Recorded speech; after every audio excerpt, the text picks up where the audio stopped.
Good morning बच्चों। चलो आज हम कोऑर्डिनेशन कंपाउंड को आगे कंटिन्यू करते हैं, है ना। अभी चैप्टर आपका धीरे धीरे अपने लास्ट स्टेज पर आ चुका है। आज हमने देखो लास्ट लेक्चर में हाइब्रिडाइजेशन वगैरह देख लिया था, थियरी देख लिया था, valence bond theory, crystal field theory. उसके बाद अपना अगला हेडिंग है आइसोमेरिज्म। ठीक है, चलो आइसोमेरिज्म क्या होता है इस पर वैसे भी हम लोगों ने एक बार बात हम लोग ऑर्गेनिक केमिस्ट्री के अंदर कर चुके हैं, आपको याद होगा, है ना। आइसोमर क्या होता है, जिसका फॉर्मूला सेम हो, स्ट्रक्चर अलग हो। ठीक है, याद होगा दो टाइप का होता है, स्ट्रक्चरल और बोलो क्या स्टीरियो। ऑर्गेनिक में भी यही दो था, वहाँ पर उसके बाद स्ट्रक्चरल 5 था, आपको याद होगा, चेन, पोजिशन, मेटाटाटो। यहाँ पर दूसरा है ionisation, coordination, position, polymerisation, linkage और हाइड्रेटेड। चलो दोबारा समझो। देखो हमने जब पढ़ा था ऑर्गेनिक केमिस्ट्री के अंदर तो वहाँ पढ़ा था आइसोमेरिज्म मतलब होता है जिसका मॉलिक्यूलर फार्मूला सेम हो, स्ट्रक्चर अलग हो। ये दो टाइप का होता था, स्ट्रक्चरल और बोलो क्या स्टीरियो। स्ट्रक्चरल और बोलो क्या स्टीरियो। बोलो वहाँ पर स्ट्रक्चरल में क्या क्या था, चेन, आइसोमर, पोजिशन, मेटा, टाटो, फंक्शनल ग्रुप, रिंग चेन था ना। वहाँ भी 6 थे, लेकिन यहाँ पर अलग हैं। यहाँ पर है ionisation, coordination, position, polymerisation, linkage और हाइड्रेटेड। अपने को पॉलीमराइजेशन को नहीं पढ़ना। चलो तो बताओ, अपना पहला हेडिंग है आइसोमेरिज्म। पहले समझ लो, बाद में लिख लेना। Isomerism it is of 2 type. पहला बोलो स्ट्रक्चरल, दूसरा बोलो स्टीरियो। आपको याद होगा स्ट्रक्चरल क्या, जिसका स्टीरियो स्ट्रक्चर वहाँ सेम था ना, फॉर्मूला अलग अलग था, तो स्ट्रक्चर में चेंज होता था ना। ठीक है, और स्टीरियो में क्या रोटेशन होता था पूरा। ठीक है, चलो तो समझो। अभी अपना पहला हेडिंग है स्ट्रक्चरल। तो स्ट्रक्चरल बोलो कितने टाइप का होता है, it is a following type. ये 1 2 3 4 5 6 यहाँ पर होना चाहिए था, जगह नहीं था, मैंने ऊपर लिख दिया। आप लिख लो, आप इसके नीचे लिखना, फॉलोइंग के नीचे ये 6 लिखना, उसके बाद हेडिंग डालना। ठीक है, समझो। आइसोमेरिज्म बोलो 2 टाइप का है, स्ट्रक्चरल और स्टीरियो। तो पहला हेडिंग है अपना स्ट्रक्चरल आइसोमेरिज्म। तो it is a following type, उसके बाद ये 6 लिखोगे आप फॉलोइंग के नीचे। उसके बाद पहला हेडिंग है आयोनाइजेशन। देखो अब इन्हें याद कैसे करें, 6 को याद कैसे करें, इनके लिए छोटा सा मैं कीवर्ड आपको दे रहा हूं। ICC play higher. ICC cricket देखा होगा ना, ICC, अरे इंडियन क्रिकेट है ना, ICC से बोलते हैं, तो वही ICC। I for ionisation, I for ionisation, C for coordination, I for ionisation isomer. तो आइसोमेरिज्म लिख नहीं रहा हूं मैं, अब समझ जाओगे। I for ionisation, isomerism. फिर बोलो C for coordination isomerism, I for ionisation, C for coordination. और अगला है CP कोऑर्डिनेशन पोजीशन आइसोमेरिज्म। ठीक है, अगला है, फिर इस P को दोबारा रिपीट कर लो आप। देखो आयोनाइजेशन, कोऑर्डिनेशन पोजीशन, और P फॉर पॉलीमराइजेशन। या पॉलीमराइजेशन को छोड़ भी सकते हो आप, इस पर क्वेश्चन नहीं आता है ना। चलो अगला बोलो क्या, L फॉर लिंकेज, और H फॉर हाइड्रेटेड। ठीक है, तो ICC प्ले हायर। ICC जो क्रिकेट है ना, इंडियन क्रिकेट, ICC से बोलते हो, तो ICC ने प्ले है ना, प्ले हायर। तो I for ionisation, C for coordination, CP for coordination position, फिर P for polymerisation, L for linkage, H for hydrated. Clear है? तो ICC प्ले हायर। देखो इसका आइसोमेरिज्म बहुत आसान है, इसमें थोड़ा दिक्कत होते हैं ना स्टीरियो वाले पोर्शन में, बच्चे टेंशन में आते हैं स्टीरियो को बनाने में, है ना। वहाँ जो पढ़ा था, देखो जो वहाँ ऑर्गेनिक का स्टीरियो था वो थोड़ा सा हार्ड जरूर था, लेकिन ये बहुत आसान था, फिर भी इसे कंपेयर बहुत आसान था। बच्चे टेंशन में आते हैं इस पार्ट में, लेकिन चिंता मत करो, इसके लिए हम आपको 2 से 3 मेथड बताएंगे। पहला मेथड होगा जो बुक का होगा, दूसरा मेथड होगा जो कुछ कोचिंग्स में बच्चों को बताया जाता है, कुछ टीचर बताते हैं, और तीसरा मेथड अपना खुद का बताऊंगा जो कहीं कोई नहीं बताता। ठीक है, तो आपको 3 मेथड बताएंगे डील करने के लिए। ठीक है, जो हमारा मेथड हो बिल्कुल सबसे आसान है, लेकिन थोड़ा सा 1-2 वर्ड को याद रखना पड़ेगा। ठीक है, वो मेरा बिल्कुल नया मेथड है, उससे आप क्वेश्चन को देखते हिट करोगे सीधा। है ना। लेकिन आपको मैं तीनों मेथड बताऊंगा, 3 में से आपको 2 सेकंड और थर्ड दोनों मेथड आपको अच्छे से याद रखना है। फर्स्ट वाला भूल भी गए कोई फर्क नहीं पड़ता, लेकिन सेकंड और थर्ड मेथड ज़्यादा इंपॉर्टेंट है। चलो ठीक है, तो बोलो अगला पहला अपना है स्ट्रक्चरल। तो स्ट्रक्चरल बोलो कितने टाइप के हैं, बोलो 6 टाइप के। It is of following type, मतलब 6, बोलो 1 2 3 4 5 6। तो पॉलीमराइजेशन को अपने को नहीं पढ़ना है, तो अपन लोग पहला हेडिंग डालते हैं, इसको आप यहाँ पर लिखना, ठीक है। अब उसके बाद पहला हेडिंग है आयोनाइजेशन। देखो पहले सब हेडिंग छोड़ो, पहले समझो यहाँ पर। देखो बहुत आसान है, नाम से ही पूरी कहानी खत्म हो जाएगी। देखो आयोनाइजेशन आइसोमेरिज्म मतलब, देखो आइसोमर मतलब क्या होता है, फॉर्मूला सेम हो। आयोनाइजेशन मतलब क्या, आयन अलग हो। Isomer formula same, ionisation ion अलग हो। कोऑर्डिनेशन आइसोमेरिज्म, आइसोमर मतलब फॉर्मूला सेम, कोऑर्डिनेशन मतलब कोऑर्डिनेशन स्फीयर में कुछ चेंज हो रहा होगा। अरे कोऑर्डिनेशन स्फीयर डब्बे को बोलते हो ना कोऑर्डिनेशन स्फीयर। बोलो आइसोमर मतलब फॉर्मूला सेम हो और कोऑर्डिनेशन मतलब कोऑर्डिनेशन स्फीयर में कुछ चेंज आ रहा हो। अगला कोऑर्डिनेशन पोजीशन, देखो नाम से लग रहा कोऑर्डिनेशन पोजीशन आइसोमेरिज्म। तो आइसोमर मतलब formula same, coordination position, coordination मतलब डब्बा, पोजीशन मतलब पोजीशन, मतलब एक डब्बे के अंदर ही लिगेंड का पोजीशन चेंज हो रहा होगा। देखो अभी बस हम लोग डिफिनीशन बाद में देखेंगे, पहले इस हेडिंग से इनके बारे में थोड़ा समझने का प्रयास करते हैं, है ना। चलो समझो। देखो आयोनाइजेशन आइसोमेरिज्म मतलब, आइसोमर मतलब बोलो फॉर्मूला तो सेम होगा लेकिन आयन में कुछ चेंज होगा, आयन कुछ अलग आ रहे होंगे लेकिन फॉर्मूला सेम होगा। Ionisation isomer such compound which having the same number of same molecular formula but, है ना, but gives different ion in the solution, ठीक है। बोलो ऐसे कंपाउंड जिनका फॉर्मूला तो सेम हो, तो समझो डिफिनीशन भूल जाओ, अपने से बनाएंगे डिफिनीशन। बोलो आयोनाइजेशन आइसोमर, आइसोमर मतलब फॉर्मूला सेम, आयोनाइजेशन मतलब आयन चेंज, ठीक है। कोऑर्डिनेशन आइसोमर, आइसोमर मतलब फॉर्मूला सेम, कोऑर्डिनेशन मतलब एक 2 डब्बा होगा, 2 कोऑर्डिनेशन स्फीयर होंगे, दोनों आपस में कुछ चेंज कर रहे होंगे। Coordination isomer formula same, coordination में कुछ चेंज। कोऑर्डिनेशन में डब्बा जो बताया था ना, ये डब्बा अपना कहाँ गए, ये रहा बॉक्स, कोऑर्डिनेशन स्फीयर, ठीक है। चलो अगला है कोऑर्डिनेशन पोजीशन आइसोमर। आइसोमर मतलब फॉर्मूला सेम और कोऑर्डिनेशन पोजीशन मतलब एक ही कोऑर्डिनेट मतलब एक जो बॉक्स होता है, इस बॉक्स के अंदर, जो बॉक्स है अपना, इसी के अंदर पोजीशन कुछ चेंज हो रहा होगा। कोई लिगेंड यहाँ से यहाँ, यहाँ से यहाँ कुछ शिफ्ट हो रहा होगा, देखेंगे कैसे शिफ्ट होगा। अभी पहले इसकी हेडिंग से उसके बारे में थोड़ा आइडिया लगाते हैं क्या हो रहा होगा। पॉलीमराइजेशन, पॉलीमराइजेशन छोड़ दो, नहीं आने वाला। लिंकेज, लिंकेज आइसोमर, आइसोमर मतलब फॉर्मूला सेम, लिंकेज मतलब लिंक बदल जाए, ठीक है, समझ गए। ये देखो ये समझो, जैसे मैंने कहा ये अपना 2 मार्कर है, दोनों को मैंने चिपका दिया हुआ है। बोलो एक कंपाउंड बन गया ना, रेड ब्लैक, ऐसा बोलना है कि रेड मार्कर ब्लैक मार्कर। बोलो क्या है ये, दोनों एक कंपाउंड बन गए। मैंने कहा इसका लिंक, बोलो अभी कहाँ से लिंक चिपक रहा था, इस कैप से चिपका हुआ था, मैंने घुमा के इधर से बैक से चिपका दिया। बोलो अभी भी 2 ही मार्कर हैं। देखो ऐसे भी वही 2 मार्कर हैं और अभी भी वही 2 मार्कर हैं, लेकिन लिंक चेंज हो गया। अभी लिंक था कैप से, अब लिंक है बैक से इसके, है ना। अभी इसके कैप से लिंक था, अब इसके बैक से लिंक हो गया, समझ गए ना।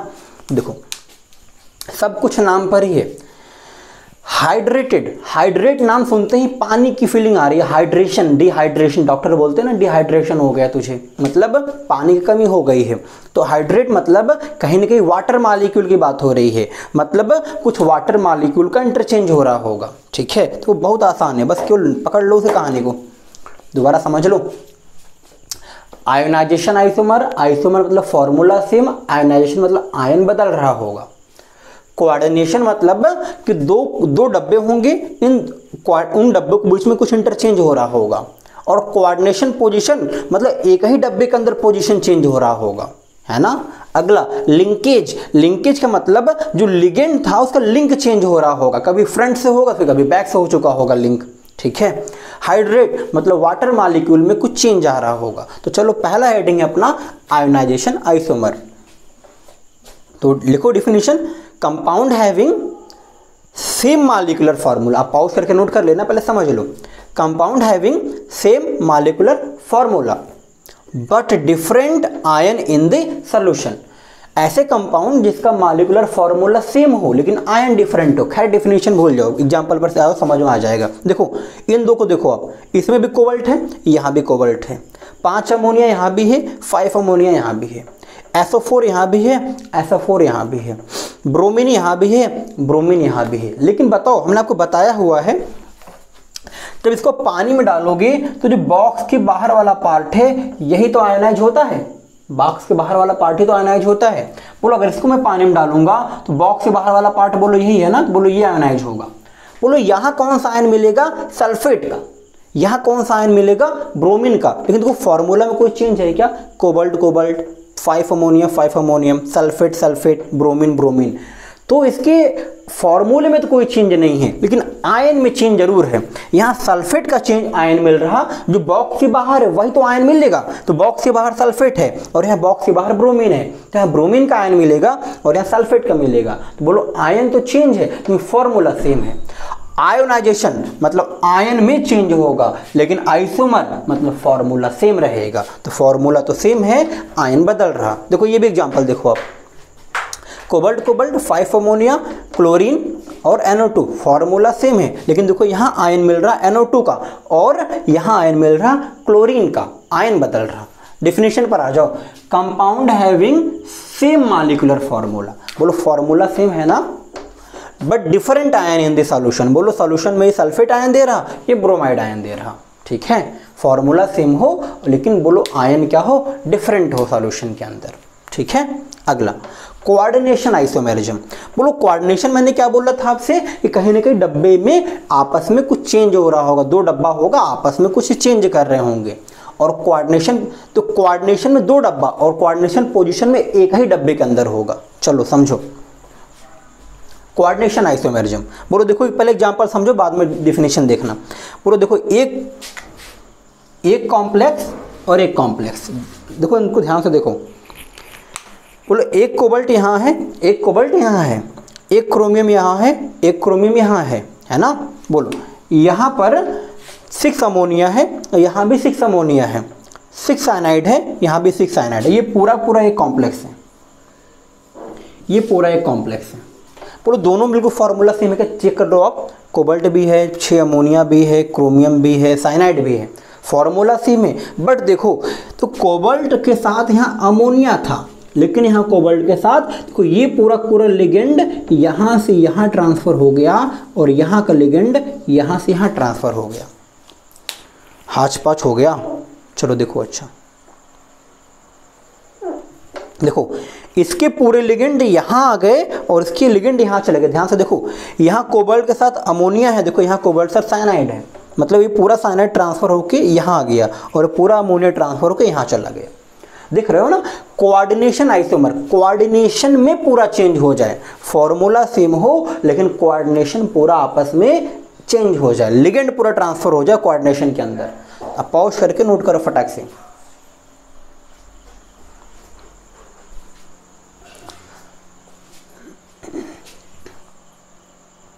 हाँ पूरा पॉज करके फटाक से नोट कर लो, आप आगे बढ़ते हैं।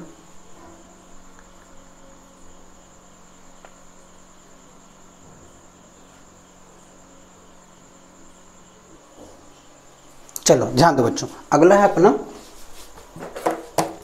अगला हेडिंग अपना कोऑर्डिनेशन पोजीशन। तो नाम से लग रहा कोऑर्डिनेशन पोजीशन, मतलब कोऑर्डिनेशन स्फीयर के अंदर पोजीशन में कोई चेंज हो रहा होगा, कोऑर्डिनेशन स्फीयर के अंदर पोजीशन में कोई चेंज हो रहा होगा। देखो पहले एग्जांपल समझो, डेफिनेशन में बाद में आना। देखो इसको देखो आप पहले, एक कोबाल्ट यहाँ, 2 कोबाल्ट, बोलो इसका देखो ये एक एग्जांपल है एंड ये तो 2 कोबाल्ट है क्या? देखो यहाँ पे 2 कोबाल्ट है, 2 OH है क्या? 2 OH है। बोले भी ब्रिज बना रहा, यहाँ भी ब्रिज बना रहा। 2 और 4 6 अमोनिया है, देखो 3 और 3 6 अमोनिया है। 2 क्लोरीन अंदर है, 1 और 1 2 क्लोरीन अंदर है, 2 क्लोरीन बाहर है, यहाँ भी 2 क्लोरीन बाहर है। तो फॉर्मूला तो सेम है, लेकिन आप देखो इस डब्बे के अंदर कुछ चेंज हो रहा है क्या?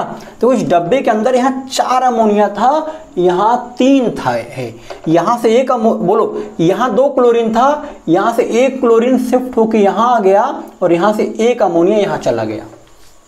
देखो 4 से बन गया 3 और बोलो यहाँ 2 था, यहाँ 3 आ गया। मतलब यहाँ से अमोनिया यहाँ चला गया और क्लोरीन यहाँ से यहाँ आ गया। बोलो पूरा चेंज कहाँ हो रहा? कोऑर्डिनेशन स्फीयर के अंदर हो रहा, मतलब पोजीशन का चेंज हो रहा, लिगेंड के पोजीशन का चेंज हो रहा। जो क्लोरीन यहाँ पर था यहाँ से यहाँ चला आया, तो पोजीशन इसने चेंज कर लिया, लेकिन इस बॉक्स के अंदर ही चेंज किया, इसलिए बॉक्स के अंदर ही हुआ तो कोऑर्डिनेशन, और क्या हुआ? पोजीशन चेंज हुआ, तो पोजीशन और फॉर्मूला सेम है, तो कोऑर्डिनेशन पोजीशन आइसोमर। ठीक है, आप पॉज करके फटाक से नोट करो इसे।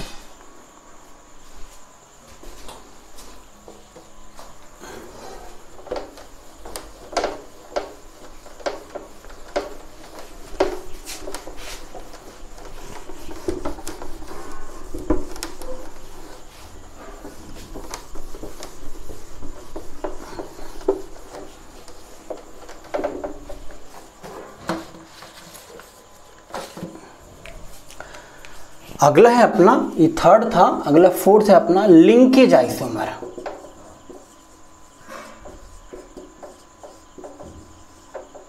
लिंकेज आइसोमरिज्म है ना। चलो ध्यान दो, 1 मिनट।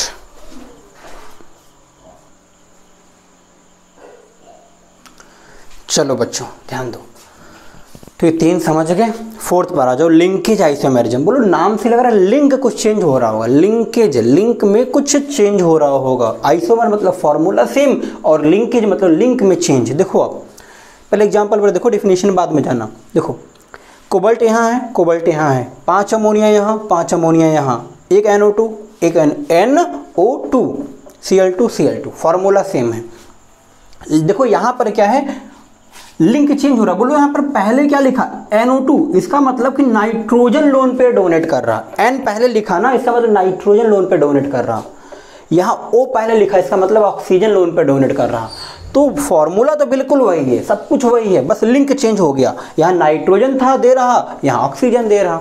ठीक है, ठीक है। बोलो when ligand has 2 donor atom so it may be coordinated by any of atom. देखो इस लिगेंड के पास 2 डोनर एटम है ना, एक नाइट्रोजन है और एक ऑक्सीजन है। तो when ligand has 2 donor atom, एक और एक 2, so it may coordinate by any of atom, मतलब ये किसी एक से भी जुड़ सकता है। देखो नाइट्रोजन से जुड़ सकता है या तो ऑक्सीजन के थ्रू जुड़ सकता है। इस डेफिनेशन का यही मतलब है। अगला है अपना हाइड्रेटेड आइसोमेरिज्म। बोलो हाइड्रेट नाम से लग रहा पानी में कुछ चेंज हो रहा, कुछ पानी की समस्या होगी यहाँ पर। देखो यहाँ पर, अब देखो यहाँ पर फॉर्मूला चेक करो पहले। क्रोमियम, क्रोमियम 6 वाटर, 5 और 6 वाटर, 2 क्लोरीन, 2 क्लोरीन। ध्यान देना आप, देखो 6 वाटर है ना, इसमें से क्या हुआ, 1 वाटर बाहर चला गया डब्बे से। बोलो 5 बच गए। बोलो जब 1 वाटर बाहर गया तो 1 क्लोरीन बाहर से अंदर आ गया। तो देखो अंदर यहाँ 6 डब्बे के अंदर 6 वाटर मालिक्यूल हैं और डब्बे के यहाँ 5 वाटर मालिक्यूल। फॉर्मूले में कोई चेंज नहीं हुआ, लेकिन वाटर मालिक्यूल से इनके अंदर चेंज आ गया, इसलिए बोला गया हाइड्रेटेड आइसोमेरिज्म। देखो this type of isomer arise from replacement of a coordinated group by H2O। देखो यहाँ पर 6 H2O molecule lone pair donate कर रहे हैं, लेकिन यहाँ केवल 5 ही डोनेट कर रहे हैं। एक तो आयन के आयन बन गया ना, आयनिक फॉर्म में चला जाएगा, वो ब्रेक हो जाएगा जाकर। बोलो यहाँ 5 ही डोनेट कर रहे हैं, यहाँ 6 डोनेट कर रहे हैं वाटर मालिक्यूल, क्योंकि फॉर्मूला भले ही सेम है। तो वही बोल रहा कि बोलो कोऑर्डिनेटेड ग्रुप जो वाटर के हों वो चेंज हो जाए। यहाँ बोलो 6 से कितने हो गए, 5। तो बोलो ये रहा अपना स्ट्रक्चरल आइसोमेरिज्म। आप इसे पॉज करके फटाक से नोट कर लो। अब इसके बाद हम बात करेंगे स्टीरियो आइसोमेरिज्म, जो कि सबसे ज़्यादा परेशान करता है बच्चों को। स्टीरियो वाला पोर्शन ज़्यादा मुश्किल होता है बच्चों के लिए।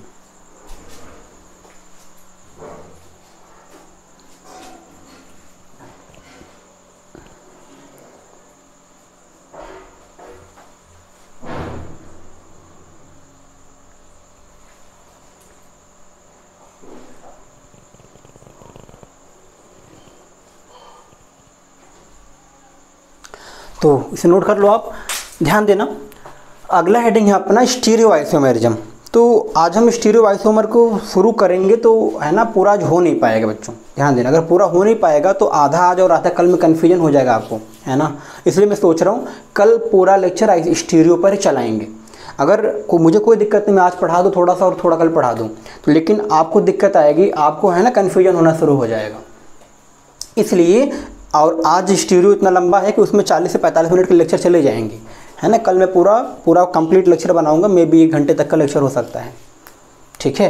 कल केवल स्टीरियो पर ही लेक्चर होगा और ठीक है। तो आज हम इसको यहीं पर समाप्त करते हैं। अगर मैं आगे बढ़ाऊंगा तो मुझे दिक्कत नहीं होगा, दिक्कत आपको होगा, आप कन्फ्यूज हो जाओगे। इसलिए मैं स्टीरियो का पूरा अलग से ही लेक्चर बनाऊंगा, जिसमें पूरा स्टीरियो होगा शुरू से, जिसमें क्वेश्चन कैसे आते हैं सब कुछ मैं डिस्कस करूँगा, ठीक है। ठीक है, तो आज यहीं पर ख़त्म करते हैं। चलो, क्योंकि आज अगर बहुत बड़ा भी करेंगे तो बहुत होगा, केवल टेट्राहेड्रल वाला केस डिस्कस हो पाएगा, वो पूरा केस नहीं हो पाएगा, है ना। तो फालतू कन्फ्यूजन लेने से बेहतर है एक बार एक ही वीडियो में पूरा क्लियर कर लें, है ना। नहीं तो अलग अलग करेंगे, टेंशन में होगा, कन्फ्यूजन हो जाएगा, ठीक है। तो आज की कहानी यही ख़त्म करते हैं। थैंक यू बच्चों।